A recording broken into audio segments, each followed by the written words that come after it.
Good evening, sports fans, and welcome to the All Balls Sports Show, a discussion of any and all sports, local, regional, and national. And now, here are your hosts, Dan James, Eddie Bobo, Ty Cobb, and the coach, Vance Ballou. Thank you, Bill Jones. Welcome into the All the Ball Sports Show for this May 1st, 2019. Glad to have you along.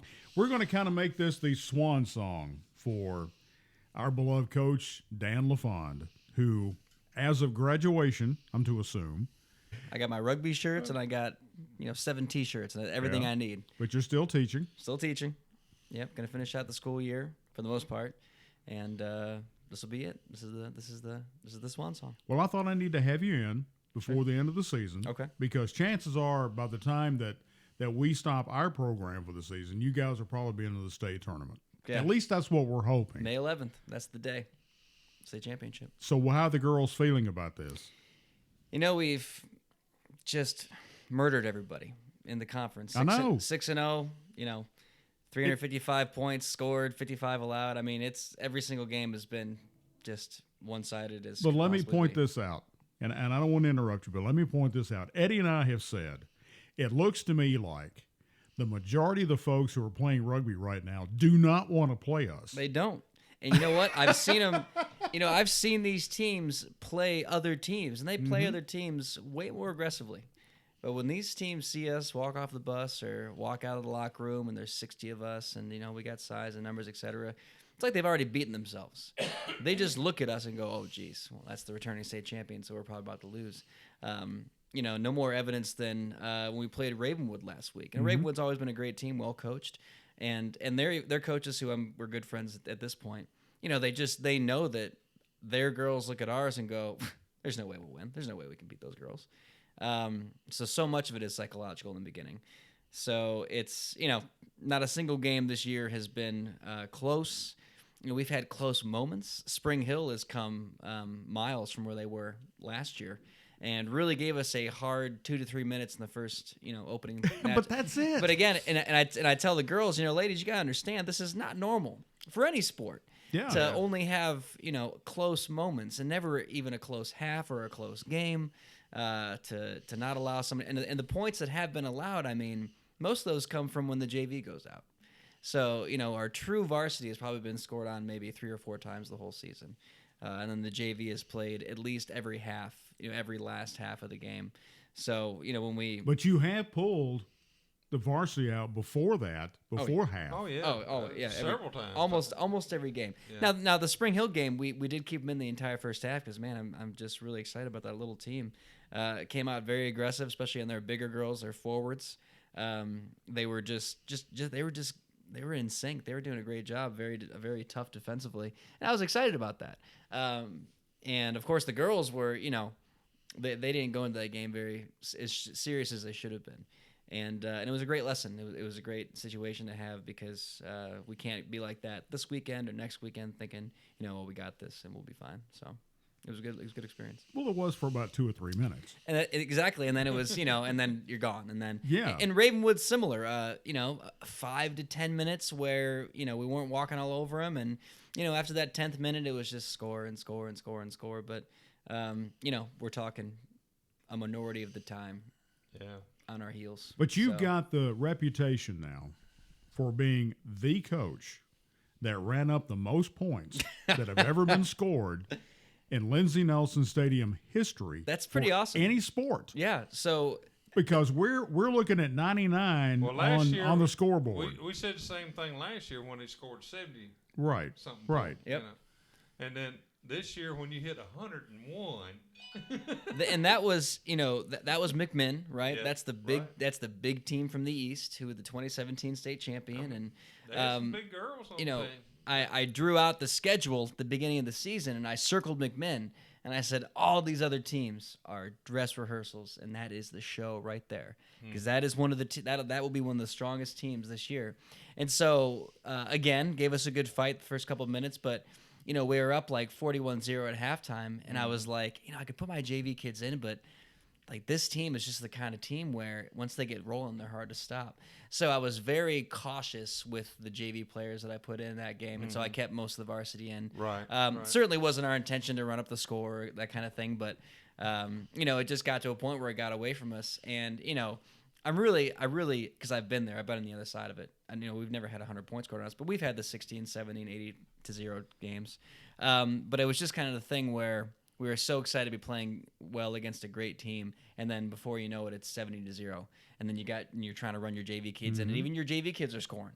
You can't tell them not to score. Right. Yeah, exactly. Yeah, I mean, we're talking about that in the press box, and we get the 99. Right. And I said, there's no 100 on this scoreboard. Yeah. And I tell Eddie, just he asked me, he said, "What are you going to do?" I said, "I'm going to put +2." And when they and then it turned up 1. Yeah. It turned up to 1. Yeah. And, Yeah, on the video, I added a 1-0 in orange text. I matched the text. But it was for especially for our girls against that kind of team. I did want the varsity to have as much live competition as possible because it's a lot of fun for a short time to beat teams that bad. And then you're like, you know what? This isn't making them better. This isn't a competition. I mean, we get better competition in our intra squad scrimmages than we do playing some of these young teams, and you want that level of competition. So yeah, I kept them out longer because McMinn is one of the better teams. But again, any team once you start getting scored on, it's just it's over. But to watch these dominating teams of the past come in here with not even enough players to field a team.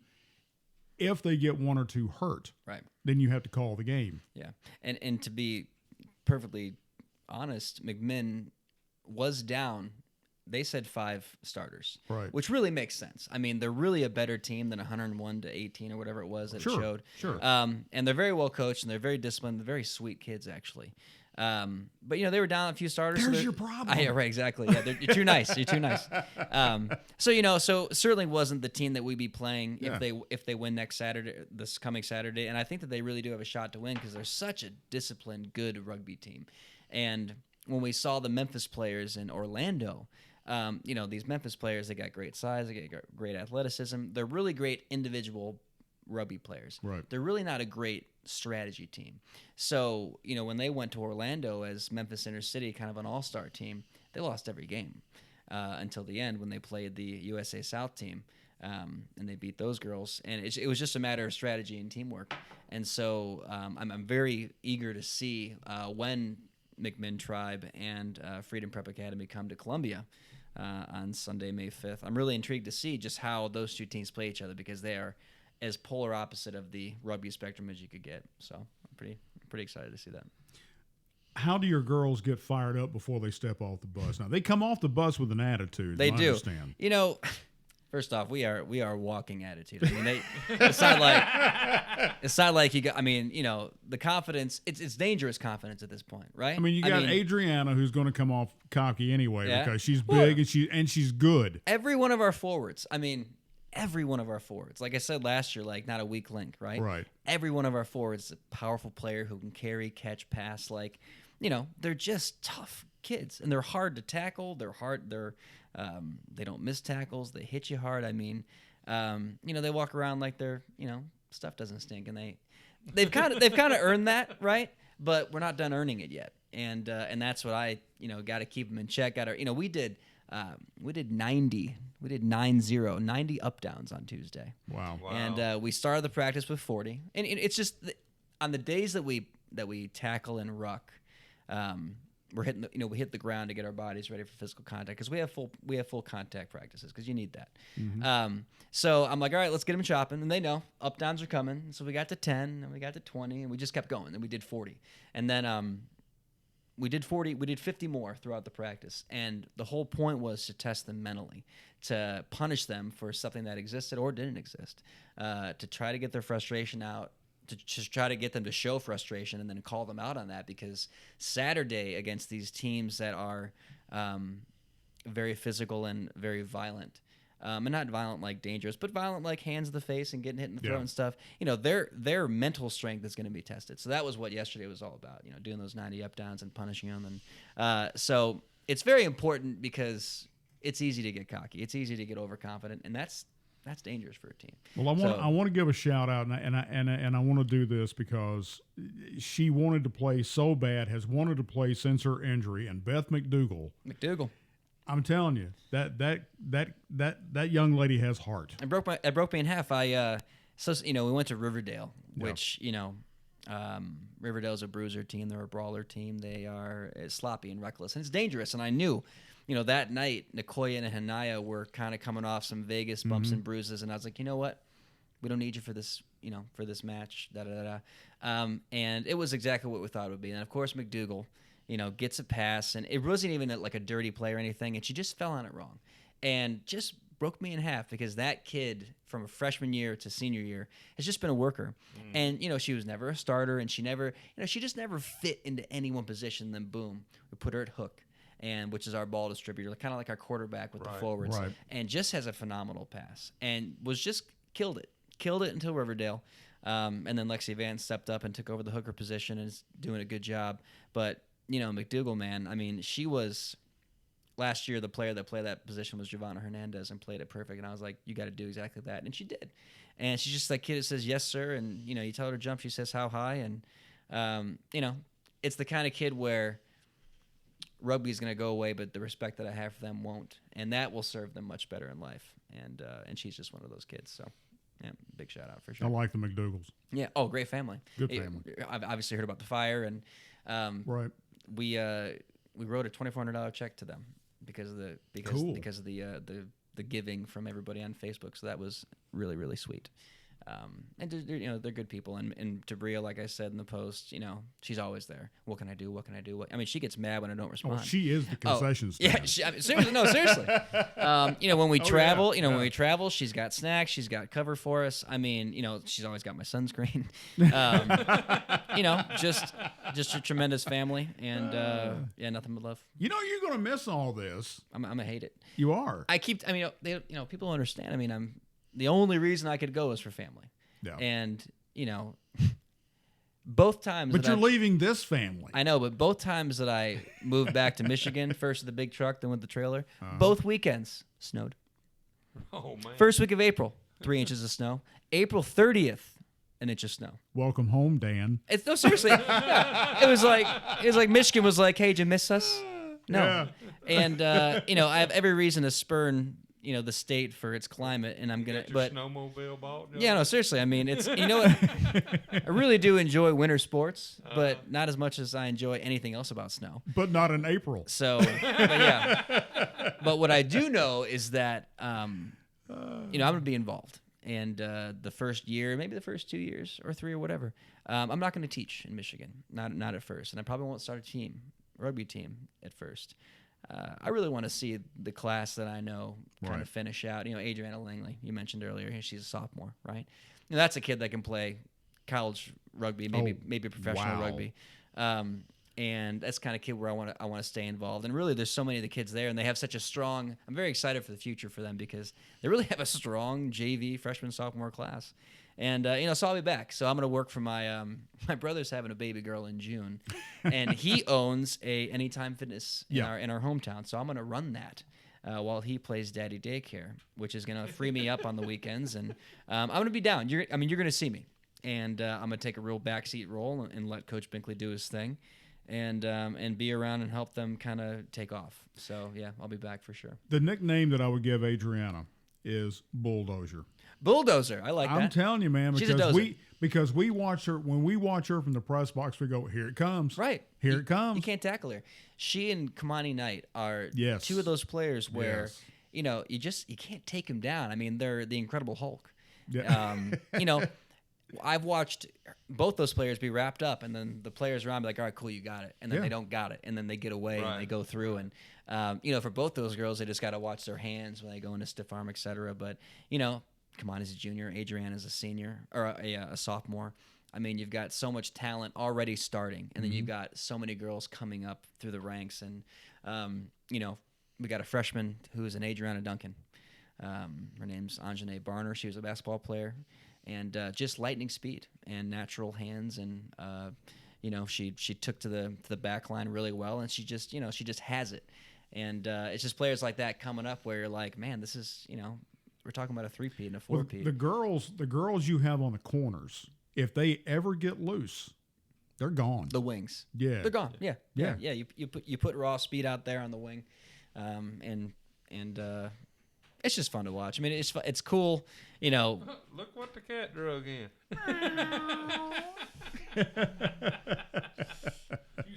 Welcome home. Yeah, welcome home, Ty Cobb. Storms kept me out a little bit. Oh, okay. All right. Okay. So it's fun to watch those young ones come up. It's a good time. So how's the team going to – I know Coach Binkley's going to take over the team. Yep. But how are they going to respond to a different style of coaching? They have to understand that he's not me. And I'm pretty – I would say that for the players that know, and only a few do, I'm pretty well known for my like small council meetings. Mm-hmm. So I'll pull a couple key players in, leaders, etc., and say, hey, here's the deal. Here's what you need to work on this week or this month or in this game, and I'm looking to you 3, 4, 5, 6, 7 to make this happen, right? And so I've kind of been planting those seeds as far as, hey, Binkley's not me, and not a single one of you should say, but LaFond would have, because it doesn't matter, because it's not matter what LaFond would have done. It's what Binkley's going to do. And for the players who are the established varsity starters, I mean, they are running the show, and they are teaching Coach Binkley this game because he's got this season. He's got a year in. And for, Adriana Langley, she'll be in her 3rd year. Meredith Coffey, our starting scrum half, she'll be in her 3rd year. They've got seniority over Coach Binkley as far as rugby knowledge is concerned. So, right. And Binkley has done exactly what I had hoped he had as far as becoming an encourager and just a sponge and just listening and asking questions. And, he lets me be the hard-nosed guy and the bad cop, and which is what I should be. But he's got to learn that. He's got to learn to use that voice because I believe that these girls respect being told to shut up. You look them in the face and say, you don't talk when I talk. And you look them in the face and you tell them to do 40 up-downs, and they do it. And, if they got a problem with somebody, you handle it the same day. And all those things that are just character stuff. See, Binkley's got all that. He just now needs to be given command and follow through with it. And he'll learn his own style. It's different. It's not coaching football, 100%. And it's not coaching young boys, right? It's not coaching like any other sport we've ever been around. Yeah, no, seriously. I mean, it's a, yeah. And so he's done a great job this spring, and he was involved in the fall a little bit. And I have no doubts about anything about this team next year. So I'm pretty excited about that. Sorry, I was just checking. Oh, no, it's all good. Making sure we didn't get locked up again. Yeah, we got last week. My friend Amy texted me and said that your show stopped. So apparently we had some internet problems last week. Sure. But hopefully this week we're not having those problems. Right. So thank you very much for whoever just texted me. I didn't check it, but anyway, you're going to be missed. There's no doubt about that. There is no coach like Dan LaFond. You are. And I'm going to say this, and we'll say it to your face because I don't talk behind your back. You are, without a doubt, one of the top 5 classics as far as a class act is at Central High School has ever had. Thank you. Without a doubt. That's high praise. Thank you. I concur. And he can coach football. Yeah. He can, but he doesn't like to. Nope. Now, I have to say this. Eddie and I are in our junior year as far as, You're 3rd years. Yeah, we're 3rd years. We'd call you veterans on the team. one more year, you get to be a lioness. Oh, thank you. There you go. Let's do right. that. Man. What's been going on with you, Ty Cobb? We got something big coming up tomorrow. We've got the big payback tomorrow. Yep, we do. Fire Station number 1, where you can come out and support your nonprofits. It's actually a 24-hour campaign by the Community Foundation of Middle Tennessee for a 24-hour give back and fundraiser. We'll have nonprofits like the Boys and Girls Club, Murray Regional Healthcare Foundation, Firefighters Park, and others there. So from 10 a.m. to 2 p.m., we've got food trucks, some entertainment, cornhole tournament. Dan James will be there helping us out as well. And it's just a good time to come out. And I think most important, you learn about what a lot of the nonprofits are doing. with the different booths that are there that are being in front of Fire Station 1, and the number of people that are engaged in that. So we hope it's going to be in front of Fire Station. Well, if we have, if not, it'll be inside. That's correct. If we have weather like we're having Right outside with the thunderstorm, just one cell right over us, and rain, we'll move it inside Fire Station 1. So And there's plenty of room. Plenty of room. The sound would not be as great, but it would still be comfortable. I beg your pardon. I have a new sound system for tomorrow. Dan will never let us fail with it. No. But we're excited about that, and working on phase 2 of Firefighter Park, and Leadership Murray, this year's class, is actually raising funds to build the pavilion in the park. Mm-hmm. And as of this afternoon, I talked to Jennifer Johns, and they've raised the money to do that. So the city and Public Works and is partnering with that as well, and we're pretty excited about that as phase 2's coming along. So what will the pavilion look like? All right, it will be. And don't tell me something like you've never seen before. No, it will be. You know how the front columns of Station 1, Yeah, the white yeah, pillar columns, will be 4 of those. cool. And it'll be about like a 12 by 14 pavilion. And where's it going to be located at? It will be between, Carl's Impression Prints, where the subway was below the fire station. It will be between that building and the creek bank. Okay. That's city property, but right. about 5 feet off Carl's building, but that's where it'll be located. So, Okay. Well, since we last spoke, your Predators man, bit the dust. I was hoping you wouldn't be talking about that. Very disappointing. Oh. Even though we made the playoffs, I'm more disappointed that the Preds never really had the chemistry. You're missing leadership.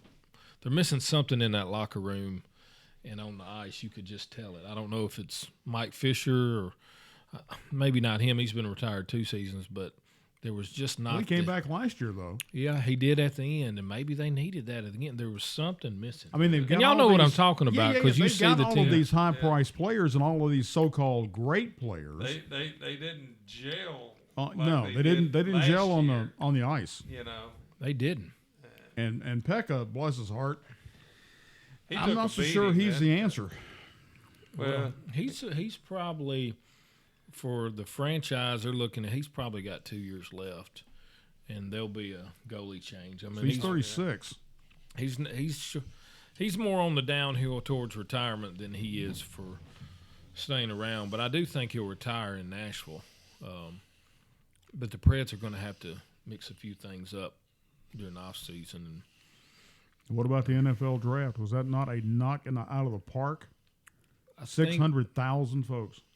I think if you're looking from Roger Goodell's point of view, and just the NFL in general, and how you had 600,000 people in Nashville, I mean, that's Super Bowl material. right. I think Nashville would benefit if they had a football arena like Indianapolis, where I was 3 weeks ago for the Fire Chiefs Convention, FDIC. If we had something like Lucas Stadium in Nashville, well, then it'd be a lock-in, which it costs money to build something like that. But it's going to have to be an enclosed stadium I in order think, to host a Super Bowl. but I think something like what just happened this past week is leverage for that. I don't know how y'all feel. Have an effect. They're talking about Major League Baseball, and they've been identified. I just don't see that. I don't see it either. I don't see that. I do see a new football stadium that would attract the Super Bowl with the convention center and Bridgestone and the excitement that you had for the draft. You could host When you think, playoffs. But when you look at College football. 600,000 in an area for 3 days, and the closest that you get is Philadelphia with 250,000 total. Nashville knows how to throw a party. they're on the map now. That was probably the best marketing and economic Yeah. draw that they could have done by that highlight of 600,000 people at the NFL draft over 3 days. I mean, every type of convention, whether it's fire convention or sports convention. They're looking at that saying, wow, that's Speaking of the draft, I have a little information here. Vanderbilt quarterback Kyle Schumer, offensive lineman Bruno Reagan, running back Kerry Blasingame, and defensive lineman Dare O, and Louis Vecchio signed as undrafted free agents on Saturday with the Kansas City Chiefs. seemed like I've heard that Bruno kid. Yeah, Yeah. that's way cool. That is way cool. Oh, Jackson Harris is going to a camp, 2 camps. Is he? As a matter of fact, I got a little inside information that he's going to the Seattle Seahawks camp, and Seattle is hot on him right now. That he may end up just going to one camp. That's a big deal. That is a It big is. deal. Very good. Yeah, Solid kid. yeah. Very solid kid. And smart, Oh, yeah. like his mom and dad. Coachable. Just, just what you want. Yeah. Yeah. Never forget, he and Myers' kid, youngest Myers, Jake, were my runners when they were freshmen in the press box. And then 1 year, Yeah. Need anything? yeah, they took care of it. So there you go. You've been around a while. Tell me. What year did Jackson graduate? 2017? No. 20, I think 2016. 2016. Yeah.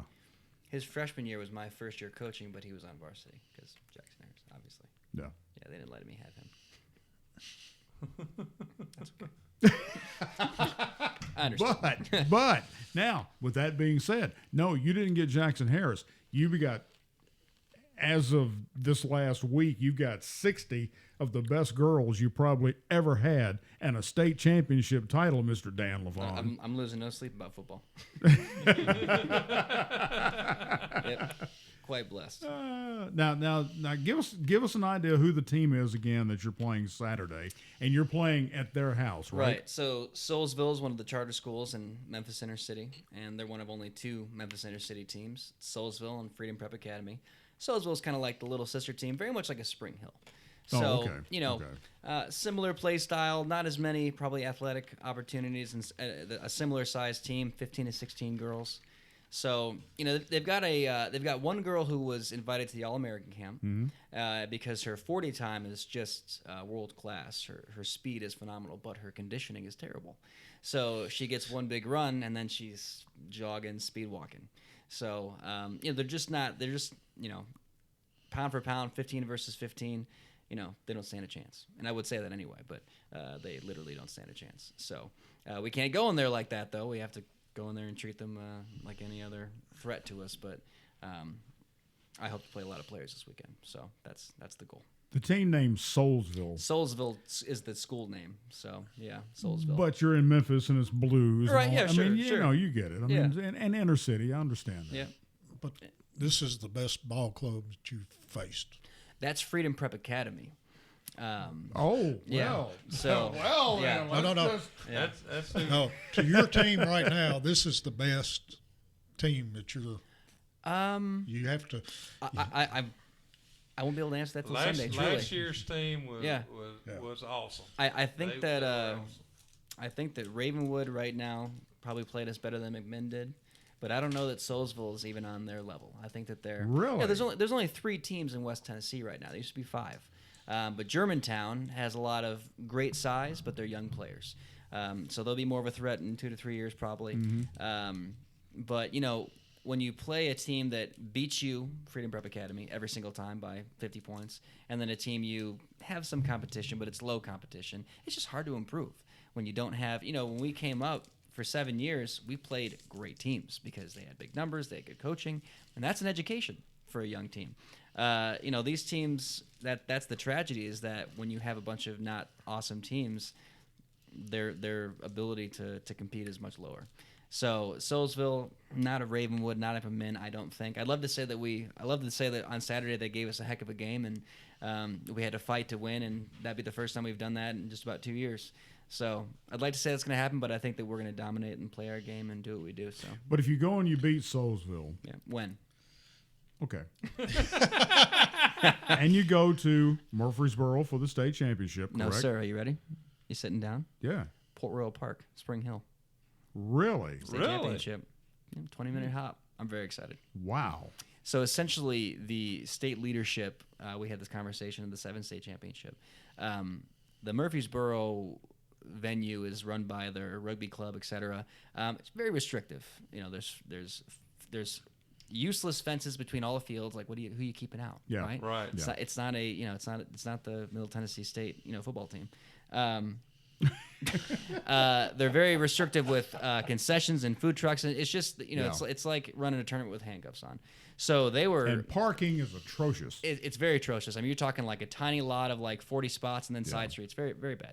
Port Royal Park, if you've been, has a ton. But anyway, so of course I reached out to Josh Furtaw, who's the head coach of Spring Hill Rugby, who, by the way, their boys team went almost undefeated in their first year. Phenomenal. And it's like the JV developmental tier, but regardless, for a first-year rugby team to play as well as they did, really awesome. Anyway, so I reached out to Josh Furtaw. Said, "Hey man, listen, I know that's in Spring Hill, but it is Murray County, and we have a lot of experience hosting with Lindsey Nelson, et cetera. I'm like, we are available. We are here." Now, I knew this is back in February, but looking into the crystal ball, I mean, I knew we'd be contending for a state championship. So do I really want to host a state tournament while playing in it? Not really. And so I said, hey man, would love to help you, but if you don't need it and you want to take it, and that's a big income driver, tournaments. Sure it is. Because you've got essentially you have boys championship, girls championship, boys B division, girls B division, middle school. So you've got as many as 10 teams playing that day, parents, families, hundreds of people, and so that's $5,000 to $10,000 just on the gate. So it'd be a big income driver for Spring Hill, which is awesome. And I said, if you guys want it, you got it. And he's like, we can handle it. So they're going to take it, and I'm really excited about that. So 20-minute drive.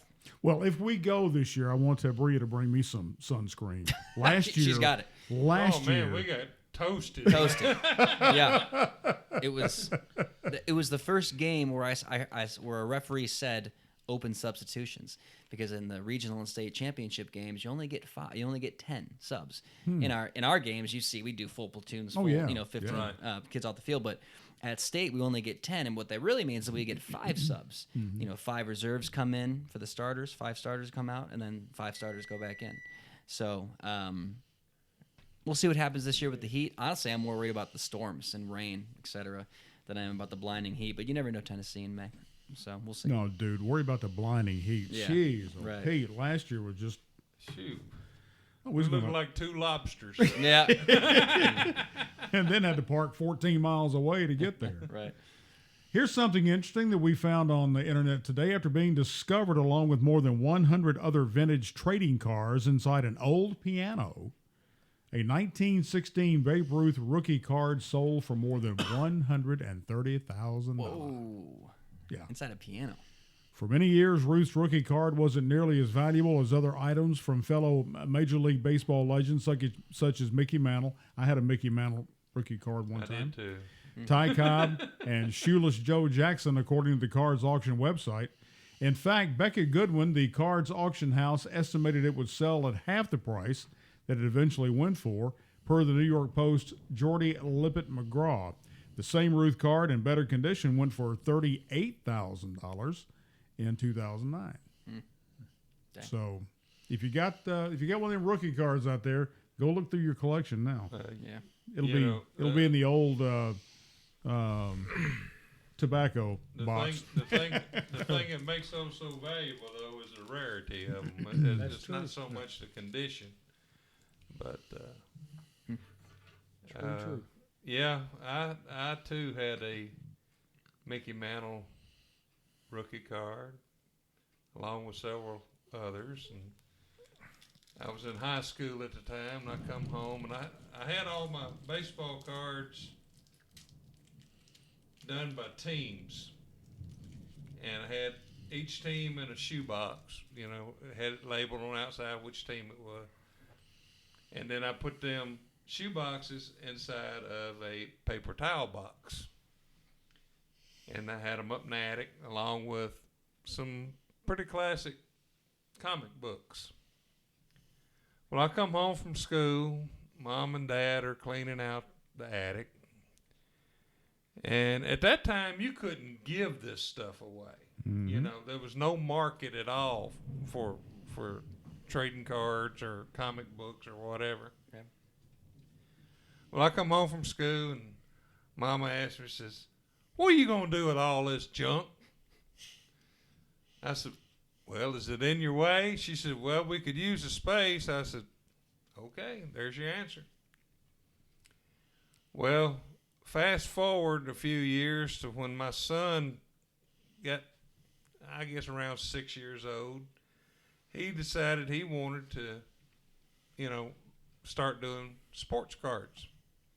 I said, "Well, son, if we're going to do it, let's do it right." So we went to one of the card stores, and I bought one of those collector books and all that, and he picked up the cards that he wanted.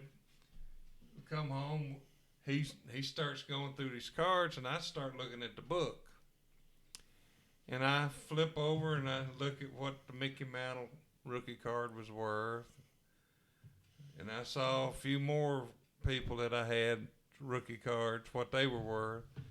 And I'm sitting there about to burst out into tears, knowing that I could retire. Yeah. But that's the reason the ground out there at the landfill is so rich. Because of your rookie card. Because of my rookie cards.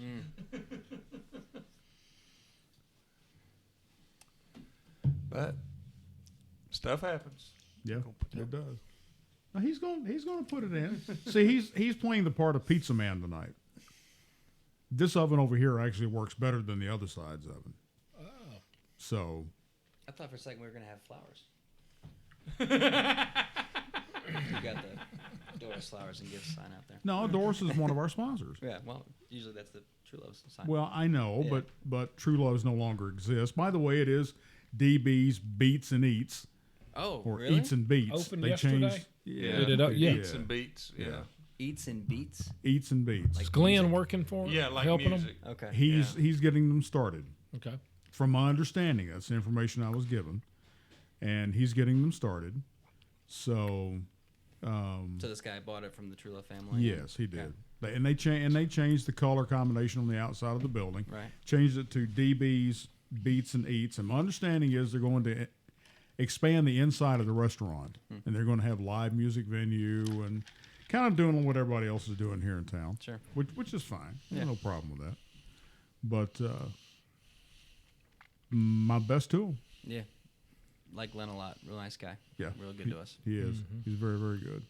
What else is going on sports-wise, guys? Man, I've got stuff to talk about here. CC Sabathia is now third on the all-time left-handed strikeout. Matter of fact, he's at 3,000 and counting. And we also heard that the hip they removed from Nick Saban was offered 3 head coaching positions in the SEC. Yeah. And also heard an unfounded rumor that it was glass encased and at the Tuscaloosa Walmart. You can have your display. picture taken Get your with picture taken with it. it. Yeah. I really wouldn't be surprised in Alabama. I'm just glad they're talking about something besides Rick Barnes and all the.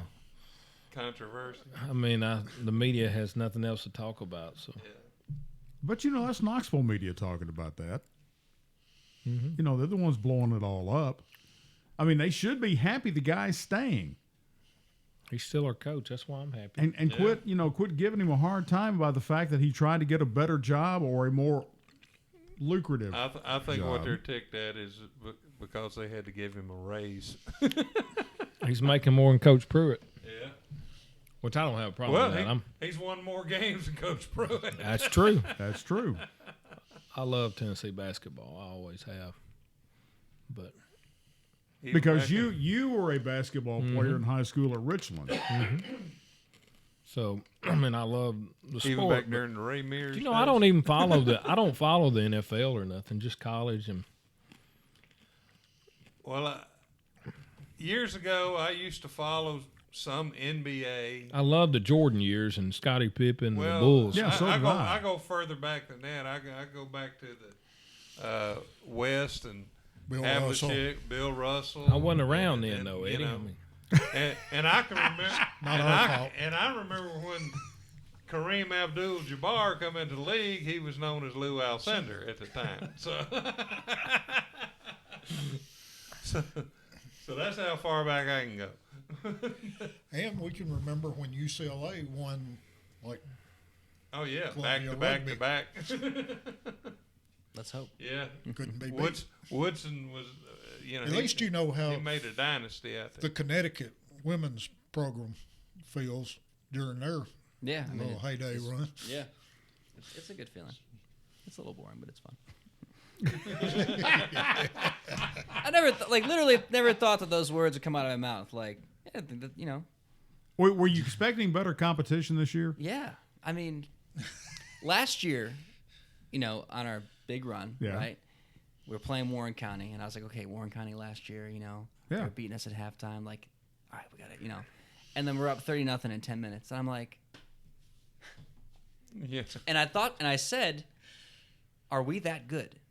Or are they that bad? And really, like, to give the girls credit, they really are that good.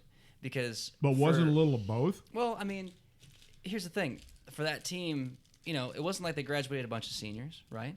The same team, but a little older and a little better. And just looking at the team that we used to be, which is very much like a brawler, bruiser, rugby, run forward, Right, go be yeah. athletic, right? Yeah. You know, they started because I decided to be a real rugby coach and not just a football coach who was trying to coach a rugby team. Yeah. You know, because last year, 2018, that was the first year we started to employ a strategy where we started to pull the reins back and discipline our power and speed, et cetera, and use it in an effective way that doesn't just burn the engine out. And you know, once you bring that into any team, they don't have an answer for it. And so, you know, it certainly is both, but I mean, I feel like they have become that good because the way we play the game is simple and it's got more structure. And it just requires them to slow down. But your structure and your discipline have caused those seniors to understand that those girls who are coming up are getting good enough that they can take their place like that. Yeah, because they're teaching. They're teaching. Yeah. You know, I mean, and that's why Coach Binkley has such an advantage because he didn't have, you know, I didn't have that team that I came into who taught me, right? So, you know, for these girls, they're already such leaders because I already expect so much of them. But they already step into those roles of, you know, this is how we play. This is what don't do that, don't do this, don't do that. You know, sometimes I got to say, hey, you know, in the middle of a game is not a time to tell somebody what they're supposed to do or not to do. You know, just do it better on the next player, show them, etc. And they really take ownership of that. They really think that it's important for them to teach these young kids. And I say to the girls, you know, a little like more coaching things, but you know, with 60 kids, you know, we don't need them all. Truly. And you love having 60 people on the bus, walking into a stadium. That's a great feeling. But I tell them, hey, you know, you want to encourage those girls who are the hardest workers, who have potential, who are the future of this team. And the girls that aren't, that's just part of being a state championship team, is that you got to trim the fat. You got to trim the excess weight. You know, we had 60 girls on the roster, and last week I released a regional practice roster, 30 names. You know, 30 kids. And of those 30 kids, there is future potential on that side of 30. Now, there's some that aren't, some that really are not rugby players and probably won't be. But, you know, I had to tell 10 to 15 kids with some potential that, hey, I just don't have room for you right now because we got to focus on varsity, going to state, et cetera. And relaying that to the girls to say, hey, you still have to encourage those kids who didn't make the practice roster, who have the potential, who could be great players in 1 or 2 or 3 years. Serenity Jones, who is one of our big forwards, tall forwards, she wasn't even on the reserves at the state championship last year. She was a junior, but you know what? She's that kid who is a hard worker, who's always there, who's always asking how I can get better. Senior year, she earned the spot, and she kept the spot. But the most impressive thing that we see, before you even take to the field, I mean, of course, you've been out there and you painted everything, and you've done all the things that you're supposed to do to prep these girls to come in. But as soon as they come in to that field, they start their stretching. They start their warming up. They do that without you even being there. It's one of the autonomy that they know because it was probably like 2 or 3 years ago. It was definitely Adriana Duncan's class. She was a junior or senior, and I was walking to the field, and they were just standing around. I'm like, what the heck? I didn't say heck. What are you doing? I said, what are you doing? I was like, it's 3:25. Yeah. Why aren't we done stretching? Because I was like doing something in the classroom or whatever, something that I had to get done. And I made him do like 40 up downs. And I was like, the next time I come up here and you're not doing it, you need me to hold your hand through stretches we've done 40 days before. And you know that they talk. Yo, we got to stretch because LaFond's coming, da-da-da. Like, let's just do it. And then it just becomes the behavior. And so at the sevens district, the 7 versus 7 district championship in November, JV was playing, right? And I'm like, okay, varsity's up next. And I'm looking around, I'm like, where is varsity? Like, they were nowhere, right? I thought they were like in the bathroom. It was freezing, so maybe huddle up somewhere, right? Where is? And one of the girls goes, Coach, they're warming up. The entire varsity sevens team was a field away, doing drills, and no coaches were over there. And I got emotional. I was like, you get emotional? Yeah. No. Yeah, I was like, that is every coach's dream. Yeah. To have these and for those kids to know we got to warm up. Before we play sevens, we do we do up downs, get ready for contact, right? And they beat out there like hitting the ground, and I wouldn't even been, and it's just it's such a special thing that I was allowed to create, and they latched onto. See, kids, I mean, any coach has known, not every kid latches on, and not every team gets to create a culture. And a big part of that is that we don't have a hero. We don't have a star who, if they don't play good, we don't win. Yeah, yes, you do. Yes, you do. You got Lady Lions rugby. Well, and that's exactly the point. They are their stars, right? And that's exactly the point. No player is more important than anybody else. And just because in rugby your number is your position, right? All positions have a number. It's not the quarterback number 4 who could be 5, 6, or 7, right? It's the scrum half is number 9, whether it's Meredith Coffey or Nicoya Hayes or whoever's playing scrum half that night. And so it just takes the me out of it. And my famous line is, I say we don't need you, but we'd love to have you. And it just tells them you are not important unless you're part of this team. And if you think that you're more important than the team, I got other kids, and I don't need to. We don't need to waste our time with you. And it's always we, never me, I, this player, that player. And so that's what makes it really special because football, which I know the most about other than rugby, the quarterback is everything. If you don't have a great quarterback, your offense suffers. And you can sometimes get by with a mediocre quarterback with great running backs, great receivers, or great offense. But oftentimes that position is crucial to the success of a team when you look at all the Super Bowl teams, right? Usually a stud quarterback, generally speaking, or a stud running back, or some kind of like person that's the guy or that's the girl who gets it done for us. And that's what's beautiful about rugby is that player, as far as our team is concerned, that player doesn't exist because if they did, then that's where the focus was. And then that kid, I mean, every kid is so critical of themselves anyway. But, we've all seen that star player kind of break down because that's too much pressure for one teenager to handle, the pressure of making a team successful or not successful. And that's what's so nice about rugby. In fact, the better a player is, the harder of a time I give them, the more critical I have of them and what they do, when we do like jumping jacks or up downs, everybody's supposed to count, right? And so when I see some kind of one of our better forwards or players not counting, I'm like, all right, everybody stop. Okay, we're gonna be done, except for Hanaya wasn't counting, so we got 10 more. And Hanaya Ball, one of our best players. And so they know. And what's funny is that they know the game. They know what I'm doing, right? And they know not to react. And they know if we start conditioning, they don't grumble or gripe, etc., because we'll do something even worse. And it's seriously. I mean, they're learners, right? And they know that I'm kind of a sadist in the fact that me punishing them makes them tougher and makes them ready for whatever is going to be thrown at them on game day. So it's been.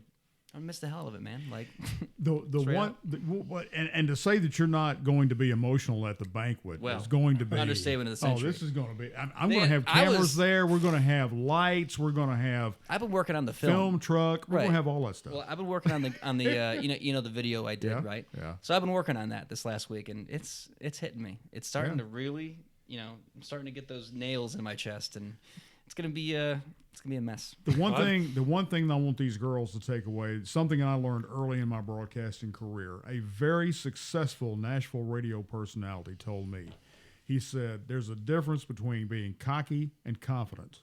Being cocky is saying you can do something. Being confident is doing it.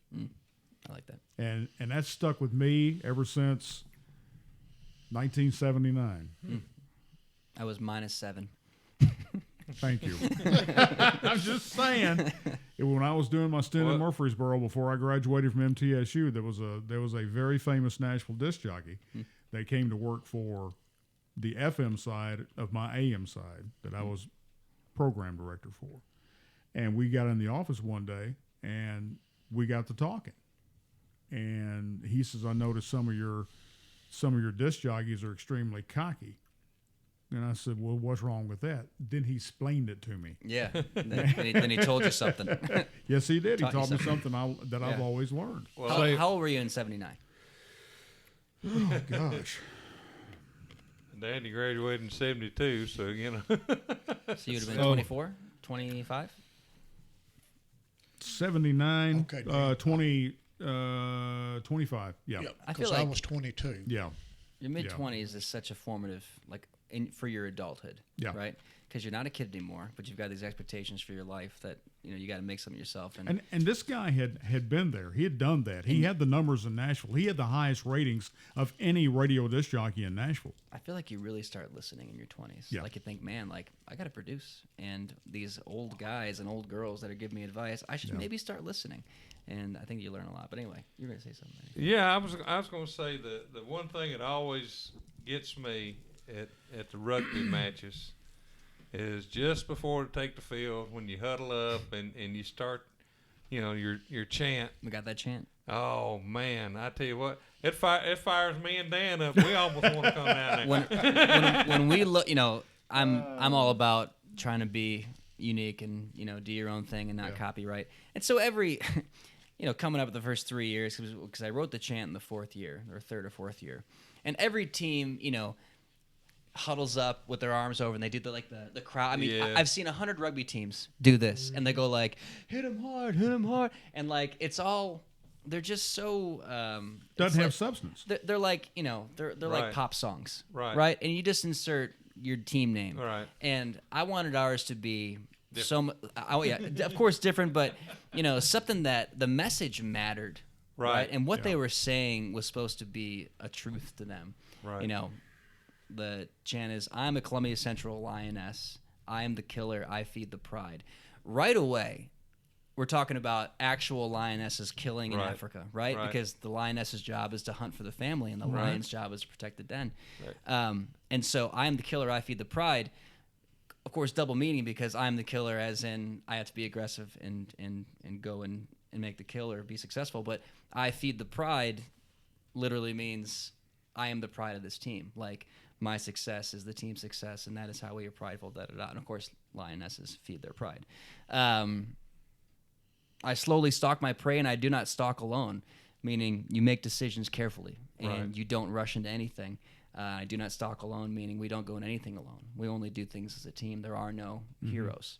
I'm the killer. I feed the pride. I attack my enemies with family at my side. So when we choose to attack, we do it together, and who we're hunting with is our family. Right. They're not friends, they're not acquaintances, they're not people we met on the street. It's somebody who means something to me, and that's important. And then I'm the killer, I feed the pride. This is family, we are central. And it's, it gets me. I wasn't emotional the whole spring.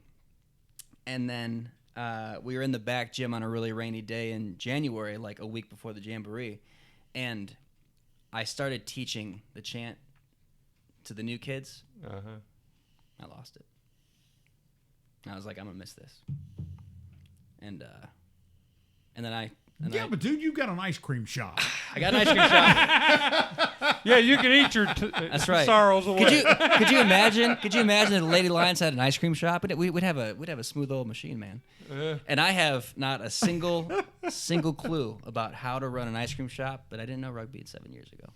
So I'm hopeful for me to learn. Well, but you're going to have families going to help you through that. We're very too. lucky. Yeah, my wife's aunt and uncle, Steve and Lori, who ran it for 35 years. You're going to make malts. You're going to make ice cream sundaes. Well, Sundays. Dan and I could never own or run an ice cream No. shop because No. we'd eat up all the profit. But I will tell you this. My dad told me years ago that he worked in an ice cream shop in Florence, Alabama. Okay. When he was growing up through high school. And he said he worked there for about 5 years and hated ice cream. Right. And I think, After that, he yeah, hated it because he got tired of seeing the sight of it. Right. Yeah. So there's ice cream and there's like shirts and merchandise and stuff. And so Oh, we've okay. got like 10 to 13, mostly high school girls, but also a couple of young men that work for the business. And they handle the ice cream, and the owners, they would handle like the shirts and stuff. And Oh, okay. so we won't be necessarily. I mean, we'll be capable of doing it. We'll have to do it sometimes, slow nights, etc. But I'm excited. It's going to be the literal opposite of what I'm doing right now. This is a small lake community in Southwest Michigan, and it's a lot of Chicago people coming in, staying in lake houses on the weekends, and it's going to be Watch those Chicago people. watch We those have some in our Chicagoans. family, too. Oh, sure. Yeah, but it's a legend in the area. It's if a they get out landmark. carrying a violin And that's a case, that's a good thing for you guys. Oh, it's because this has been a well-established business for what, 70 years? It's turnkey.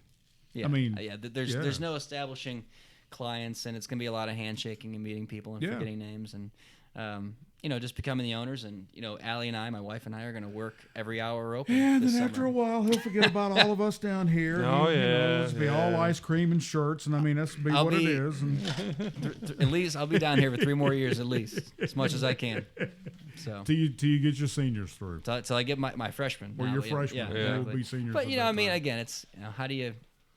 It's just I can't. It's not going to be a clean break. Yeah. It's going to be it's slowly hard over to cut time. the cord, huh? I'm still not even thinking about it. So Look at all those babies out there. You got those 60 babies that are on the field I know, man. you've got to get those freshmen through. I know I do, but they'll be fine. They're going to be good. They got a good team. Think so? Yeah.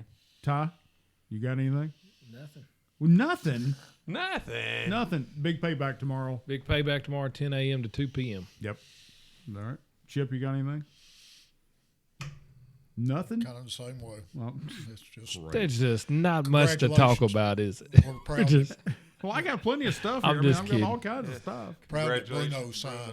yeah. yeah. Yes, He's a- congratulations he's to a- Bruno. He's a fine young man. Yes, he is. He Hey, really and, will. and Ty, we got 3 UT players who are going to be, invited to teams to try out. So, Yeah. didn't get none drafted, but maybe they. I can see you're so excited about that. maybe one or I don't want to So- see Grant Williams leave, but no. I'm not talking about that. I'm talking about on football. oh, You don't give a darn about. I football do, anymore. but I mean, Tennessee didn't really have any. Well, they didn't thing to have talk a whole about, lot I of. mean.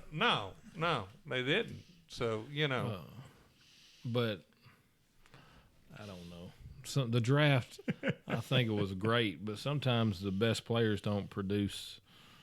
Well, you're Well, getting your Bruno Reagans and all the rest of those Those are- after yeah. the draft, and those are the players that usually end up being the Yep. best ones on the field at some point. well, they're going to we'll be the see. ones that try the hardest because Yeah, they wanted yeah. to be. You're right. They wanted to have been drafted, and So, but the Probably thing about better off. well, they're better off because they can reach free agency quicker if they do get signed. Dan LaFond, we have enjoyed these past 3 years. I guess it's been 3 years you've been 3 on years. here. Yeah. And when you come back in town, come back on the show. Oh yeah, we'll coordinate. Oh, we'll do that. I'll We'll do time. that. Don't forget my number. We say. Many of them out there have, but that's Yeah. okay. No, staying right in there. Good Yeah. deal. Good deal. We wish you Godspeed and everything you and Allie do. Thank you guys. All right. All righty. We are out of here for this Wednesday evening. May 1st. May Mayday. Mayday.